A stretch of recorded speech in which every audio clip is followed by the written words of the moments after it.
Namun terlebih dahulu patutlah kita bersyukur kepada kehadirat Allah Subhanahu wa taala dan mengucapkan terima kasih yang teramat dalam, yang tak terhingga, yang tak mungkin dapat kita balaskan perjuangan para pejuang kita terdahulu. Kenapa Bapak dan Ibu sekalian, saya mengajak menengok 77 tahun ke belakang, di mana keadaan bangsa Indonesia sangat berada dalam kesusahan, kesulitan, penderitaan. Bukan hanya waktu yang sedikit atau sebentar. 350 tahun ditambah 3 tahun.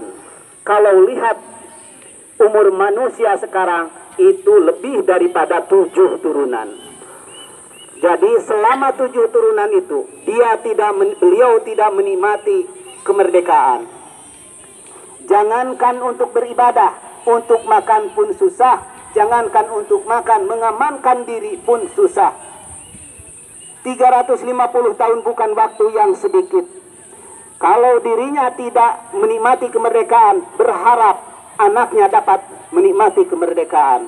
Anaknya tidak bisa menikmati kemerdekaan sejak lahir sampai meninggal kembali. Mudah-mudahan cucunya. Cucunya juga tidak sampai mereka meninggal. Cicitnya sampai sana 7 turunan belum menikmati kemerdekaan. Kita alhamdulillah berkat perjuangan mereka bisa menikmati alam kemerdekaan ini. Bapak dan Ibu sekalian hadirin yang berbahagia, saat ini saya tidak menyampaikan amanat pemerintahan pusat atau pemerintahan daerah, karena memang nanti ada yang mewakili dari pihak desa selaku pemerintah. Insya Allah nanti akan memberikan sambutan kepada kita semuanya. Hadirin yang berbahagia, perlu ketahui bahwasanya para pejuang kita itu hanya ada satu pilihan dari 2 pilihan yang pahit. Merdeka atau mati. Itu pilihan mereka. Tidak ada pilihan mereka kaya, berharga, berpangkat, atau sebaliknya. Tidak ada. Mereka bersatu bertekad hanya untuk meraih kemerdekaan. Dengan apa mereka berjuang? Dengan segenap kemampuan, dengan darah, dengan air mata, ditembus dengan segala kehormatan. Bayangkan, ada yang mati di tiang gantungan seperti Patimura. Ada yang mati di dalam pengasingan, yaitu seperti Tuanku Imam Bonjol dan lain-lain. Mereka mengorbankan dirinya pribadi. Tempat-tempat sejarah dapat Bapak dan Ibu kunjungi. Di daerah Peringgangan ada tanah atau gua tempat penyekatan para pejuang Indonesia, di mana mereka hidup hanya dalam ukuran 80 cm persegi di bawah tanah. 80 meter persegi di bawah tanah ini diisi oleh 2 orang pejuang Indonesia, kadang-kadang terdiri dari para ulama. Mereka berdua hanya bisa berkata merdeka, merdeka, Allahu Akbar, Allahu Akbar. Hanya itu yang dikatakan dengan pesan kecil di dalam hatinya. Bung, kalau saya mati, makanlah dagingku untuk mempertahankan hidupmu. Mudah-mudahan Indonesia merdeka. Sampai mengorbankan jiwanya untuk mempertahankan hidup. Terpaksa mereka berbuat menjadi kanibal atau makan sesama setelah meninggal untuk mempertahankan hidup. Kadang air kencingnya menjadi minuman untuk penyambung cairan yang ada di dalam tubuhnya. 350 tahun dapat Bapak-bapak bayangkan. Kita hari ini 1 jam atau 2 jam dipinta untuk berdiri di alam merdeka untuk mengingat perjuangan mereka, bahkan di dalamnya untuk bersyukur kepada Allah dari nikmat kemerdekaan. Masih berat, masih berat. Janganlah kita menjadi generasi yang su'ul azab terhadap mereka. Mereka berjuang habis-habisan, tidak ada yang disisakan dalam hidupnya, tetapi kita enak-enak mengisi kemerdekaan dengan hal-hal yang tidak terpuji. Sungguh itu sudah dikatakan seorang pengkhianat bangsa. Dan itu sudah dikatakan su'ul azab terhadap perjuangan mereka terdahulu. Ingat Bapak dan Ibu sekalian, saya mengingatkan kepada Bapak dan Ibu sekalian bahwasanya ada satu hal yang jarang diungkapkan secara sosial, baik di media sosial ataupun dimanapun. Jarang sekali. Apa itu? Kita ketahui bahwa pejuang kemerdekaan Indonesia yang paling pokok dan yang paling pertama memberikan perlawanan adalah gerakan madrasah, gerakan surau, gerakan majelis taklim, dan pondok pesantren. Mereka dijadikan musuh utama oleh penjajahan Belanda karena apa? Karena dapat membakar semangat bangsa dan perjuangannya. Dari situlah awalnya. Kita kenal ada beberapa Al-Habib yang jarang dikemukakan dari jasanya. Padahal jasanya sangat besar terhadap perjuangan ini. Banyak para habaib yang meninggal. Banyak pengasuh pondok pesantren. Jamiatul Khair didirikan sebagai lembaga pendidikan modern yang mendirikan lembaga-lembaga yang lain dan mencetuskan pejuang-pejuang bangsa. Di antaranya yang pertama Al-Habib Al-Mukarram, mohon maaf, Habib Ali Kuitang Al-Habsi. Beliau adalah pejuang besar. Pidatonya selalu membakar semangat bangsa Indonesia, sejajar dengan Bapak Proklamator Pak Soekarno.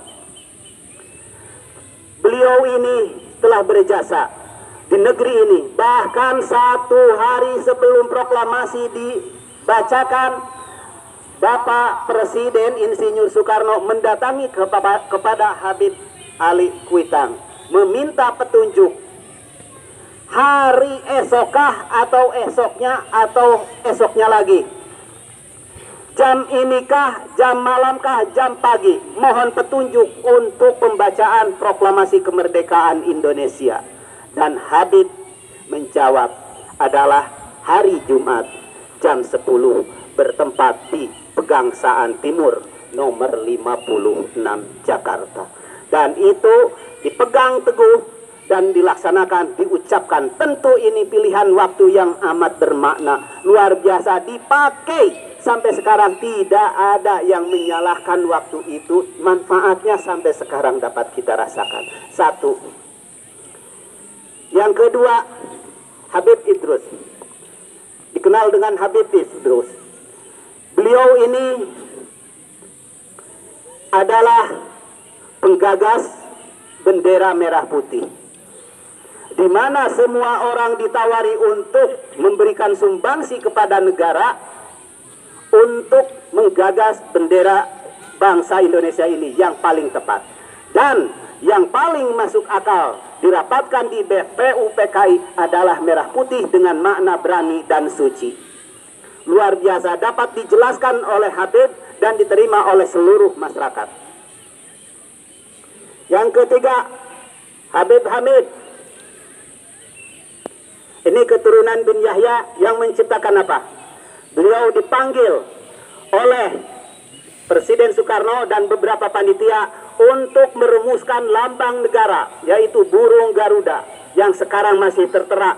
Setelah diciptakan dengan makna-makna tertentu, tidak satupun yang menolak karena memang itu pilihan yang terbaik, pilihan yang cerdas sampai sekarang ada. Itu hasil daripada kerja Al-Habib. Lalu siapa lagi? Al-Habib Al-Mutahar. Mutahar yang kita kenal, hanya itu Husain.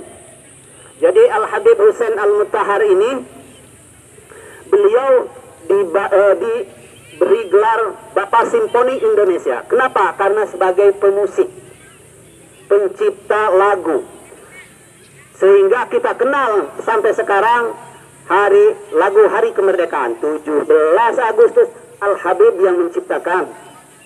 Kemudian apa? Lagu syukur, bahkan lagu kebesaran pramuka, himne pramuka, beliau yang menciptakan karena beliau adalah gerakan kepanduan Indonesia. Luar biasa Habib perjuangannya. Selain daripada itu, beliau mendapat gelar bintang kehormatan dan bintang gerilyawan. Kenapa? Karena dia menyelamatkan bendera merah putih dengan membentuk paskibra yang ada di tiap-tiap provinsi, yaitu didirikanlah suatu organisasi paskibra pengibar bendera di tiap-tiap provinsi setelah hari kemerdekaan. Maka anak-anak pengibar bendera patut berterima kasih, kalian bisa perform di hadapan ini, itulah jasa Habib Al-Mutahhar. Kemudian beliau juga dikenal sebagai gerilyawan karena tidak diam, bergerilya bersama Jenderal Sudirman. Allah Karim, kelima Habib ini luar biasa. Bahkan banyak habaib-habaib yang lain yang berjasa di negara Indonesia ini. Ini perlu dicatat Bapak dan Ibu sekalian. Bapak yang suka hadarah, yang suka hadiah, Fatihah kirimkan buat mereka, buat beliau. Jasa mereka sungguh besar, sungguh mulia. Kita yang hanya bisa menikmatinya saja. Ini perlu dicatat, perlu dikembangkan. Dan saya pesan satu lagi, ibu-ibu, kita ini sekarang bebas mengadakan majelis taklim dan pengajian. Dulu di zaman penjajahan tidak ada, tidak boleh.